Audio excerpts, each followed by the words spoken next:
Praise the lord. దేవునికి స్తోత్రం. క్రీస్తునందు ప్రియ సహోదరి సహోదరులారా, మన ప్రభువును రక్షకుడునైన యేసుక్రీస్తు నామములో మీకు వందనములు తెలియజేయుచున్నాం. ఈ ఉదయకాలపు సమయమందు ప్రభు మిమ్మల్ని అత్యధికముగా దీవించి ఆశీర్వదించి నడిపించి బలపరచునుగాక. ఈ దినము యొక్క వాగ్దానము, నేను కార్యము చేయగా త్రిప్పివేయవాడెవడు. యెషయా గ్రంథము 43వ అధ్యాయము 13వ వచనం. క్రీస్తునందు ప్రియ సహోదరి సహోదరులారా, దేవుని బిడ్డలైనటువంటి ఇశ్రాయేలు గురించి దేవుడు మాట్లాడుచున్నాడు. నేను కార్యము చేయగా త్రిప్పివేయవాడెవడు. అవును, దేవుని యొక్క కార్యములు ఎంతో గొప్పవి. అవి వర్ణించలేనటువంటి గొప్ప కార్యములుగా ఉన్నవి. ఆయన కార్యము తలపెడితే ఆయన చేస్తాడు. దాన్ని ఎవ్వడు కూడా తిప్పలేడు, ఆపలేడు. ఎందుకంటే దేవుని ప్రజలైనటువంటి ఇశ్రాయేలీయుల ఎడల దేవుడు ఎన్నో కార్యములు చేశాడు. ఐగుప్తు ధనము, ఐగుప్తు బలము, ఐగుప్తులో ఉన్న మంత్రగాళ్ళు కానీ జ్ఞానులు కానీ ఆ యొక్క కార్యములను ఆపలేకపోయారు.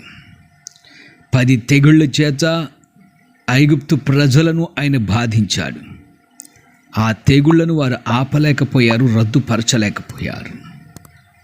అంతేకాకుండా దేవుని ప్రజలైనటువంటి ఇశ్రాయేలీలను ఆయన అరణ్య మార్గము గుండా తీసుకుని వచ్చి దేవుని ప్రజలైన ఇశ్రాయేలీలకు ఎన్నో గొప్ప కార్యాలు చేశాడు. బండ నుండి నీళ్లను రప్పించాడు, తినుటకు ఆహారమును దయచేశాడు. అనగా దేవదూతలు తినే ఆహారం పరలోక మన్నాను వారికి కురిపించాడు. వారి తింటుకు పూరేళ్లను వారి పాళెము చుట్టూ ఉండునట్లుగా ఆయన చేశాడు. చేదు నీటిని తీపి నీరుగా ఆయన మార్చాడు. ఎర్ర సముద్రమును పాయలుగా చేశాడు. ఆరిన నేల గుండా నడిపించాడు. యోర్దాను నదిని నీళ్లు ఏకరాశిగా నిలిచినట్లుగా చేశాడు. అంతేకాకుండా యెరికో పట్టణ ప్రాకారములను ఆయన కూల్చాడు. ఇవన్నీ కూడా గొప్ప కార్యములు. మనుషులు ఊహకు అందనటువంటి కార్యములను దేవుని ప్రజలని ఇశ్రాయేలీల ఎడల దేవుడు చేశాడు. అందుకంటున్నాడు, నేను కార్యము చేయగా త్రిప్పివేయవాడెవడు.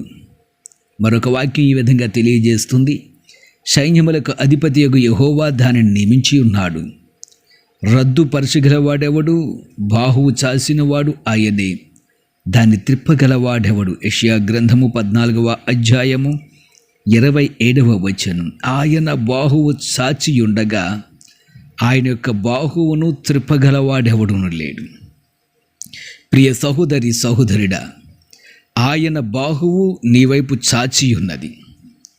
గొప్ప కార్యములు నీ జీవితంలో చేయడానికి, నిన్ను గొప్పవాణిగా చేయడానికి, నీ జీవితాన్ని ఆశీర్వాదకరంగా మార్చడానికి, పాపము నుండి శాపము నుండి నిన్ను విడిపించడానికి, నీ కుటుంబంలో నెమ్మది, నీ జీవితంలో మనశ్శాంతిని, నీ వ్యాధి రోగాలను తొలగించడానికి ఆయన బాహువు నీ వైపు చాచి ఉన్నది. దాన్ని ఎవడు కూడా త్రిప్పివేయలేడు. ఆయన నీ వైపు బాహువును చాల్చాడు నీ జీవితంలో కార్యములు చేయడానికి. ప్రియ సహోదరి సహోదరులారా, ప్రార్థన చేయండి, దేవుని సందులో విజ్ఞాపన చేయండి. అయా, నువ్వు కార్యం చేస్తే త్రిప్పివేయగలవాడెవడు. నా ఎడల నీ గొప్ప కార్యములు జరిగించు ప్రభువా. నా జీవితంలో అనేక కార్యములు జరిగించు. నా కుటుంబంలో నెమ్మది, నా జీవితంలో ఆరోగ్యము, నా కుటుంబ పరిస్థితులు చక్కబడాలి, నా ఆర్థిక పరిస్థితులు మెరుగుపడాలి, మీరు చేస్తున్న ప్రయత్నాలు సఫలము కావాలి అని దేవుని సన్నిధిలో మీరు విజ్ఞాపన చేసినట్లయితే ఆయన మీ ఎడల కార్యములు చేయడానికి తన బాహువును చాచి ఉన్నాడు. దాన్ని త్రిప్పివేయవాడు ఎవడను లేడు, దాన్ని రద్దుపరచువాడు కూడా ఎవడను లేడు. ఆయన కార్యము చేయగా దాన్ని అడ్డగించువాడు లేడు. ప్రియ సహోదరి సహోదరులారా, మీరు ప్రార్థించండి. మీ జీవితంలో దేవుడు గొప్ప కార్యములు చేయడానికి సిద్ధముగా ఉన్నాడు. ఆయన వైపు చూడండి. తప్పక దేవుడు మీ జీవితంలో గొప్ప కార్యములు చేస్తాడు. అట్టి ధన్యత దేవుడు మీకు అనుగ్రహించునుగాక. ఆమెన్. ప్రార్థన చేద్దాం. ప్రియ పరమ తండ్రి, జీవాధిపతి, రక్షకుడా, విమోచకుడా, నీ బిడ్డల జీవితాల్లో గొప్ప కార్యములను చేయండి. చాచిన బాహువు చేత వారి జీవితంలో గొప్ప అద్భుత కార్యములను చేసి మీరే నడిపించి బలపరచండి.